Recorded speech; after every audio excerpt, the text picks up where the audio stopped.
নমস্কাৰ আপোনালোক সকলোকে মোৰ ইউটিউব চেনেলটোলৈ পুনৰ এবাৰ স্বাগতম জনাইছোঁ। আজি মই আপোনালোকৰ আগত বৰ্ণনা কৰিবলৈ লৈছোঁ ট্ৰেইন টু বুসান নামৰ মুভিখন। আৰু এই মুভিখনত জম্বিৰ কথা দেখুওৱা হৈছে।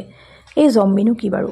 জম্বি হৈছে এবিধ ভাইৰাছ আৰু এই ভাইৰাছত আক্ৰান্ত লোকসকলৰ আচৰিত ধৰণে খোজ কাঢ়ে আৰু তেওঁলোকে যাক আক্ৰমণ কৰে, যাক কামুৰি দিয়ে, তেওঁলোকো এই ভাইৰাছৰ দ্বাৰা আক্ৰান্ত হৈ যায়। চিনেমাখনৰ আৰম্ভণিতে আমি দেখা পাওঁ এজন ট্ৰাক ড্ৰাইভাৰক, যি নিজৰ ট্ৰাকখনেৰে এটা হৰিণাক খুন্দিয়াই থৈ গুচি যায় আৰু লগে লগে হৰিণাটোৰ মৃত্যু হয়। কিন্তু তাৰ অলপ সময় পিছতে হৰিণাটো বহুত আচৰিত ধৰণে থিয় হয় আৰু সি জি উঠে যদিও তাৰ চকুৰ ৰং সলনি হৈ যোৱা আমি দেখিবলৈ পাওঁ। তাৰ পিছৰ দৃশ্যত আমি দেখা পাওঁ এই মানুহজনক, যাৰ নাম হৈছে চিউ, যি কোম্পানীৰ ফাণ্ড মেনেজাৰ আছিলে। সি নিজৰ অফিচৰ পৰা যেতিয়া ওলাই আহিছিল, ওলাই আহি বাহিৰৰ পৰা সি নিজৰ ঘৈণীয়েকলৈ ফোন কৰিছিলে আৰু তাৰ আৰু ঘৈণীয়েকৰ মাজত হোৱা কথাৰ পৰা আমি এই কথা গম পাওঁ যে সিহঁতৰ মাজত ডিভোৰ্চৰ কথা চলি আছিলে আৰু ডিভোৰ্চৰ পিছত সি তাৰ নিজৰ জীয়েকক নিজৰ লগত ৰাখিব বিচাৰিছিলে। চিউকৰ যিজনী জীয়েক আছিল তাইৰ নাম আছিল সুজেন আৰু তাৰ পিছদিনাই সুজেনৰ জন্মদিন থকাৰ বাবে সি সুজেনলৈ এটা জন্মদিনৰ উপহাৰ কিনি লৈ গৈছিলে আৰু সুজেনক দিছিলগৈ। কিন্তু সুজেনে দেউতাকৰ এই উপহাৰ অলপো ভাল পোৱা নাছিল। তাই দেউতাকক কৈছিল যে দেউতাকৰ তাইৰ বাবে অলপো সময় নাই, গতিকে তাই মাকৰ ওচৰলৈ, মানে তাই মাক বুসানত থাকে আৰু তাই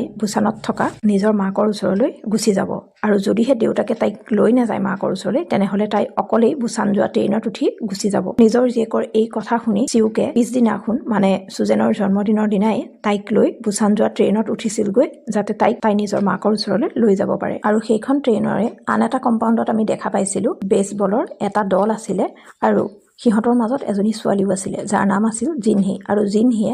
এই খেলুৱৈসকলৰ মাজৰে এটা ল'ৰাক ভাল পাইছিলে, যাৰ নাম আছিল মিনিয়ং। আৰু এই ট্ৰেইনখনত দুজনী বুঢ়ী মানুহ আন এটা কম্পাউণ্ডত আমি দেখা পাওঁ আৰু এই বুঢ়ী মানুহ দুজনী বায়েক ভৈনীয়েক আছিল। আৰু আন এটা কম্পাউণ্ডৰ বাথৰুমত আমি দেখা পাইছিলোঁ এটা পাগলৰ নিচিনা মানুহ। তাৰ পিছতেই লাহে ধীৰে ট্ৰেইনখন চলিবলৈ আৰম্ভ কৰিছিলে আৰু ট্ৰেইনখন চলিবলৈ আৰম্ভ কৰাৰ লগে লগে এজনী ছোৱালী দৌৰি আহি ট্ৰেইনত উঠা আমি দেখিবলৈ পাওঁ আৰু এই ছোৱালীজনীৰ ভৰিত কোনোবাই তাইক কামুৰি থৈছিলে। তাৰপিছত তাই ট্ৰেইনত উঠি ট্ৰেইনৰ বাথৰুমত সোমাই আছিলে আৰু অলপ সময় পিছতেই তাই বাথৰুমৰ পৰা ওলাই আহি বাহিৰত বেহুচ হৈ পৰি গৈছিলে। আৰু তাইক তেনেকুৱা অৱস্থাত দেখি ট্ৰেইনৰ এটেণ্ডেণ্ট এগৰাকীয়ে তাইক সহায় কৰিবৰ কাৰণে সিহঁতৰ মেডিকেল টিমলৈ ফোন কৰিছিলে। আৰু তেতিয়াই সেই বেহুচ হৈ যোৱা ছোৱালীজনী আচৰিত ধৰণেৰে উঠি থিয় হোৱা আমি দেখিবলৈ পাওঁ আৰু তাই এই এটেণ্ডেণ্ট গৰাকীক আক্ৰমণ কৰিবলৈ লৈছিলে আৰু তাইক কামুৰি দিছিলে। আৰু তাৰ অলপ সময় পিছতে আমি দেখিবলৈ পাইছিলোঁ সেই এটেণ্ডেণ্ট গৰাকীও লাহে লাহে উঠি থিয় হৈছিলে, মানে ইহঁত দুয়োজনী জম্বিত পৰিণত হৈছিলে। আৰু তাৰ লগে লগে এই জম্বিত পৰিণত হোৱা দুয়োজনী মিলি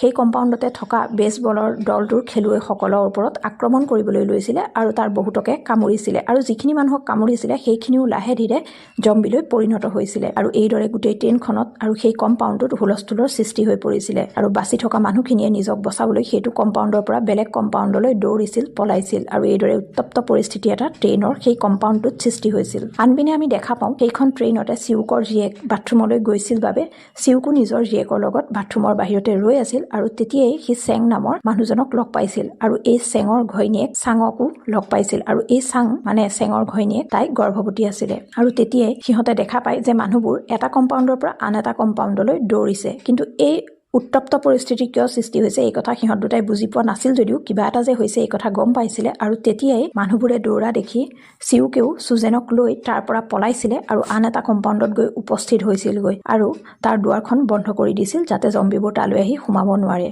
আৰু সিহঁতৰ পিছে পিছে চেং আৰু চাঙো দৌৰিছিল সেই কম্পাউণ্ডটোত সোমাবলৈ। চিউকে সেই কম্পাউণ্ডটোৰ দুৱাৰখন লগে লগে খুলি দিছিল আৰু চেং আৰু চাঙো জম্বিৰ পৰা বাচি আহি সেই কম্পাউণ্ডটোত সোমাইছিল আৰু লগে লগে চিউকে সেই কম্পাউণ্ডৰ দুৱাৰখন বন্ধ কৰি দিছিল। তাৰ পিছতে আমি দেখা পাওঁ সেই কম্পাউণ্ডটোত থকা ট্ৰেইনৰ টিভিটোত চলি থকা বাতৰিত সিহঁতে দেখা পাইছিল এই জম্বিৰ বাবে চহৰখনত কি উত্তপ্ত পৰিস্থিতিৰ সৃষ্টি হৈছে আৰু মানুহৰ অৱস্থা কি হৈছে। গতিকে সেই ট্ৰেইনত থকা সকলো যাত্ৰীয়ে ভয় খাইছিলে। আৰু তেতিয়াই ট্ৰেইনত এটা ঘোষণা কৰা হৈছিল যে যিটো ষ্টেচনত ট্ৰেইনখন গৈ ৰখাৰ কথা আছিল, এতিয়া ট্ৰেইনখন চহৰৰ উত্তপ্ত পৰিস্থিতিৰ কাৰণে তাত নেৰাখে, তাৰ আগৰ ষ্টেচনটোতহে ৰাখিব, কাৰণ তাত মিলিটাৰী বাহিনী আছে আৰু এই মিলিটাৰী বাহিনীয়ে ট্ৰেইনত থকা যাত্ৰীসকলক ভালকৈ নমাই নিব পাৰিব। যেতিয়া আগৰ ষ্টেচনটোত গৈ ট্ৰেইনখন ৰখা হৈছিলে তেতিয়া তাতেই ট্ৰেইনৰ সকলো যাত্ৰী নামি আগুৱাই গৈছিলে আৰু অলপ দূৰ যোৱাৰ পিছতে সিহঁতে দেখা পাইছিল যে তাত থকা মিলিটাৰীখিনিও ইতিমধ্যে জম্বি বনি গৈছিলে আৰু সিহঁতে এই যাত্ৰীখিনিক দেখি সিহঁতক আক্ৰমণ কৰিবলৈ খেদি আহিছিলে। আৰু যাত্ৰীখিনিও নিজক বচাবলৈ পুনৰ ট্ৰেইনত উঠিবলৈ দৌৰিছিল যদিও তাৰ মাজৰে বহুতক এই জম্বিবোৰে আক্ৰমণ কৰিছিলে আৰু কামুৰিছিলে।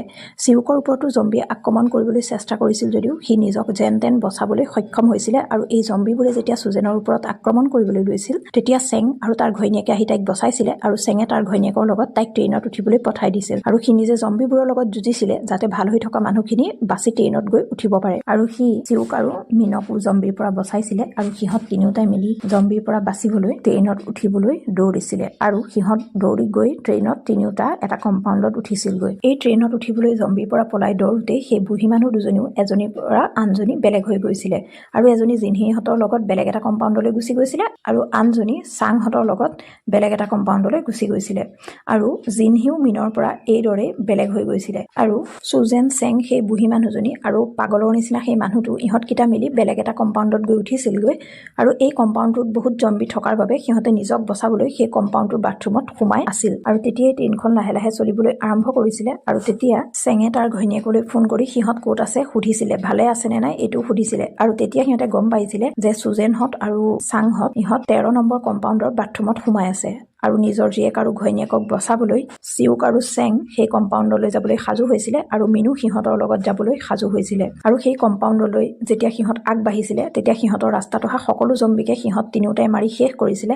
আৰু তেতিয়া সিহঁতে এটা কথা গম পাইছিল যে জম্বিবোৰে আন্ধাৰত দেখা নাপায় কাৰণ যেতিয়া ট্ৰেইনখন টাৰ্নেলৰ দি পাৰ হৈছিলে তেতিয়া ট্ৰেইনত ভিতৰত যি আন্ধাৰ হৈছিলে সেই আন্ধাৰত চেংহঁতক জম্বিবোৰে দেখা পোৱা নাছিলে আৰু এইদৰে সিহঁত আগবাঢ়ি গৈ 13 নম্বৰ কম্পাউণ্ডত উপস্থিত হৈছিল আৰু তাতে চুজেন আৰু চেংহঁতক লগ পাইছিলগৈ আৰু তেতিয়া সিহঁতে তাৰ পৰা জিনহিহঁত থকা কম্পাউণ্ডটোলৈ যাবলৈ চেষ্টা কৰিছিল আৰু এই কথা মিনে ফোনত জিনহিক জনাইছিলে আৰু তেতিয়া এই কথাখিনি গম পাই জিনহিয়ে তাই থকা কম্পাউণ্ডৰ মানুহখিনিক জনাইছিলে যে তাইৰ বন্ধু আৰু তাৰ লগত কেইটামান মানুহ এই কম্পাউণ্ডলৈ আহি আছে কিন্তু জিনহিৰ এই কথা শুনি এই কম্পাউণ্ডত থকা মানুহখিনিয়ে ভাল পোৱা নাছিলে আৰু সিহঁতে চিউকহঁত যাতে এই কম্পাউণ্ডলৈ আহিব নোৱাৰে তাৰ কাৰণে কম্পাউণ্ডৰ দুৱাৰ ভালকৈ বন্ধ কৰি দিছিলে আৰু জিনহিকো কম্পাউণ্ডৰ দুৱাৰখন খুলিবলৈ দিয়া নাছিলে কাৰণ সিহঁতে ভাবিছিল যে চিউকহঁতক জম্বিয়ে কামুৰিছে আৰু সিহঁত জম্বি বনি গৈছে গতিকে ইয়ালৈ আহিলে চিউকহঁতে সিহঁতকো কামুৰিব পাৰে। আনফালে আমি দেখা পাওঁ এই কম্পাউণ্ডলৈ আহিবৰ বাবে চিউকহঁতে আন্ধাৰৰ সুযোগ লৈ লাহে লাহে আগবাঢ়ে যদিও টাৰ্নেল পাৰ হোৱাৰ লগে লগে ট্ৰেইনত যি পোহৰ হৈছিল সেই পোহৰত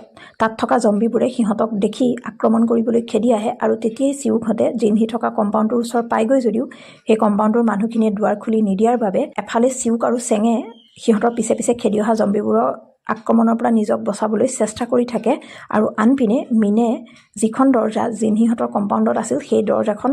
বন্ধ কৰি থোৱাৰ বাবে তাত থকা গ্লাছখন ভাঙি সোমাবলৈ চেষ্টা কৰে। চিউক আৰু চেঙে জম্বিৰ লগত যুঁজি থাকোঁতে এটা জম্বিয়ে চেঙক কামুৰি দিয়ে আৰু তেতিয়াই সি চিউকক তাৰ ঘৈণীয়েকৰ ধ্যান ৰাখিবলৈ কৈ তাৰ পৰা আঁতৰি যাব কয় আৰু চেঙক কামোৰা দেখি তাৰ ঘৈণীয়েকে বহুত কান্দে যদিও তাই কি কৰিব ভাবি নাপায় আৰু তেতিয়াই মিনেও দৰ্জাখনৰ গ্লাছখন ভাঙিবলৈ সক্ষম হয় আৰু লগে লগে চিউকে চেঙৰ ঘৈণীয়েক আৰু তাহাঁতৰ লগত থকা গোটেইকেইজনক লৈ জিনহিহঁত থকা কম্পাউণ্ডটোত প্ৰৱেশ কৰিবলৈ চেষ্টা কৰে আৰু তেতিয়াই সিহঁতৰ পিছত অহা জম্বিবোৰে সিহঁতৰ লগত অহা বুঢ়ী মানুহজনীক কামুৰি দিয়ে আৰু তাই জম্বিত পৰিণত হৈ যায় আৰু এই দৃশ্যটো সেই আনটো কম্পাউণ্ডৰ পৰা তাই লগৰ বুঢ়ী মানুহজনীয়ে দেখি থাকে আৰু বুঢ়ী মানুহজনী দুখত ভাগি পৰে। চিউকহঁত আহি যেনতেন সেই কম্পাউণ্ডটোত সোমাই ৰক্ষা পৰে যদিও তাত থকা মানুহবোৰে চিউকহঁতক সেই কম্পাউণ্ডটোত থাকিবলৈ নিদি তাৰ পৰা ওলাই যাবলৈ কয় আৰু তেতিয়া চিউকহঁত তাৰ পৰা বেলেগ এটা কম্পাউণ্ডলৈ গুচি যায় আৰু মিনৰ লগত জিনহিও তাৰ পৰা গুচি যায়। তাৰ পিছতে আমি দেখা পাওঁ সেই দুখত ভাঙি পৰা বুঢ়ী মানুহজনীয়ে দুখতেই আৰু এই মানুহখিনিৰ বাবেই যে তাই বায়েকক জম্বিয়ে কামুৰিলে বুলি ভাবি খঙত গৈ সেই কম্পাউণ্ডটোৰ দুৱাৰখন জম্বিবোৰৰ বাবে খুলি দিয়ে আৰু লগে লগে তালৈ জম্বিবোৰে প্ৰৱেশ কৰি তাৰ থকা সকলো মানুহকে কামুৰে আৰু এই মানুহখিনিৰ মাজত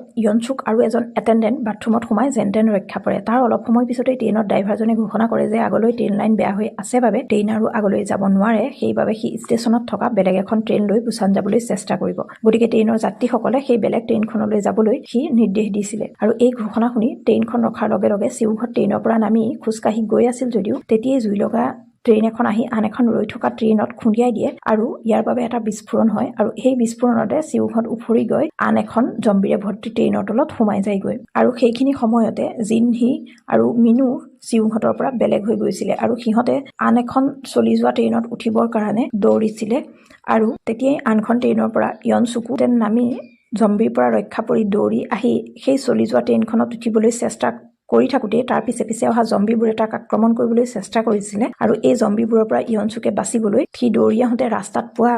জিনহিক এই জম্বিবোৰৰ মাজলৈ ঠেলি দিছিলে আৰু জিনহিক মিনে গৈ বচাই গৈ মানে জিনহিক জম্বিবোৰে কামুৰি দিছিলে আৰু তাইও লাহে লাহে জম্বিত পৰিণত হৈছিলে আৰু তাই এনেকুৱা অৱস্থা দেখি মিনে বহুত কান্দিছিলে আৰু সি তাইক এৰি থৈ যোৱা নাছিলে। লাহে লাহে তাইও জম্বিত পৰিণত হৈ মিনক কামুৰি দিছিলে আৰু এইদৰে মিনু জম্বি বনি গৈছিলে। তাৰ পিছৰ দৃশ্যত আমি দেখা পাওঁ ইয়নচুকে তাৰ দৌৰি দৌৰি চলি যোৱা ট্ৰেইনখনৰ ওচৰ পাইছিলগৈ যদিও তাৰ পিছত অহা জম্বিবোৰে তাক আক্ৰমণ কৰিবলৈ লৈছিল আৰু তাক বচাবলৈ চলি যেতিয়া ট্ৰেইনখন গৈ আছিল তাৰ ড্ৰাইভাৰজনক অনুৰোধ কৰিছিল ৰাস্তাৰ পৰা আৰু তেতিয়া ট্ৰেইনৰ ড্ৰাইভাৰজনে আগুৱাই আহি তাক বচাবলৈ চেষ্টা কৰোঁতেই ইয়নচুকে নিজক বচাবৰ কাৰণে সেই ড্ৰাইভাৰজনক জম্বিৰ মাজলৈ ঠেলি দিছিলে আৰু নিজে তাৰ পৰা দৌৰি গৈ সেই চলি যোৱা ট্ৰেইনখনত উঠি ট্ৰেইনখন চলাই নিছিলে আৰু আনপিনে চিউহঁতে যিখন জম্বি ভৰ্তি ট্ৰেইনৰ তলত গৈ সোমাইছিলগৈ সেইখন ট্ৰেইনৰ তলৰ পৰা সিহঁত যেন ওলাই আহে যদিও সিহঁতৰ লগত অহা সেই পাগলৰ নিচিনা মানুহজনক জম্বিয়ে আক্ৰমণ কৰে আৰু চিউহঁতকো আক্ৰমণ কৰিবলৈ খেদি যায় আৰু সিহঁত জম্বিবোৰৰ পৰা বাচি চলি যোৱা ট্ৰেইনখনত উঠিবলৈ সক্ষম হয় যদিও যেতিয়া চিউক গৈ পেলাই সেই চলি থকা ট্ৰেইনখনৰ ড্ৰাইভাৰৰ ওচৰত উপস্থিত হৈছিলগৈ তেতিয়া সি দেখা পাইছিল যে সেই ট্ৰেইনখন ইয়নচুকে চলাই নিছিলে আৰু ইয়নচুক ইতিমধ্যে জম্বিত পৰিণত হৈছিলে আৰু সি যেতিয়া চিউহঁতক দেখিছিলে তেতিয়া সি লগে লগে চিউহঁতক আক্ৰমণ কৰিবলৈ খেদি আহিছিলে আৰু তেতিয়া চিউকে নিজক বচাবলৈ নিজৰ জীয়েকক বচাবলৈ তাৰ লগত যুঁজ দিয়ে কিন্তু এই যুঁজত ইয়নচুকে চিউকক কামুৰি দিয়ে আৰু লগে লগে সি ইয়নচুকক ট্ৰেইনৰ পৰা ঠেলা মাৰি পেলাই দিয়ে আৰু যিহেতু সিও এতিয়া জম্বি ভাইৰাছত আক্ৰান্ত হ'ব আৰু জম্বি বনি যাব সেইকাৰণে সি জম্বি বনি নিজৰ জীয়েক আৰু টেঙৰ ঘৈণীয়েক মানে চাঙক আক্ৰমণ কৰিবলৈ বিচৰা নাছিল সেইকাৰণে সি চুজেন আৰু চাঙক ট্ৰেইনখন কেনেকৈ ৰখাব লাগিব এই বিষয়ে অলপ কথা বুজাই দি বুসান ষ্টেচনত গৈ ট্ৰেইনখন ৰখাবলৈ কয় আৰু এই কথা কৈ সি নিজৰ জীয়েকক সাৱটি ধৰি কান্দে আৰু সুজেনেও নিজৰ দেউতাকক যিহেতু হেৰুৱাব আৰু দেউতাকৰ অৱস্থাটো দেখি তাইও বহুত কান্দে আৰু দেউতাকক এৰি নাযাবলৈ কয় কিন্তু সি ট্ৰেইনত থাকিলে নিজৰ জীয়েকৰ বিপদ হ'ব বুলি ভাবিয়ে চিউকে নিজকে শেষ কৰিবৰ কাৰণে ট্ৰেইনৰ পৰা জঁপিয়াই দিয়ে আৰু তাৰ অলপ সময় পিছতে সেই ট্ৰেইনখন গৈ বুসান ষ্টেচনত ৰখেগৈ আৰু তাৰ পৰা সুজেন আৰু চাং নামি আগুৱাই যায় আৰু সিহঁত আগুৱাই গৈ থাকোতে সেই ষ্টেচনত থকা মিলিটাৰী বাহিনীয়ে সিহঁত মানে সুজেন আৰু চাঙক দেখা পাই সিহঁতক জম্বি বুলি ভাবি গুলিয়াবলৈ ধৰে কিন্তু সেইখিনি সময়তে নিজৰ দেউতাকক শুনাবলৈ বিচৰা কবিতা এটা সুজেনে দুখতে মাতি মাতি গৈ থাকে আৰু যেতিয়া তাই কবিতা শুনে তেতিয়া মিলিটাৰীখিনিয়ে গম পায় যে সেয়া জম্বি নহয় সেই দুজনী মানুহ এই বুলি ভাবি সিহঁতে মানে মিলিটাৰী বাহিনীটোৱে দুয়োজনীকে ৰক্ষা কৰিবলৈ দৌৰি আহে আৰু এইখিনিতে মুভিখন সমাপ্ত হয়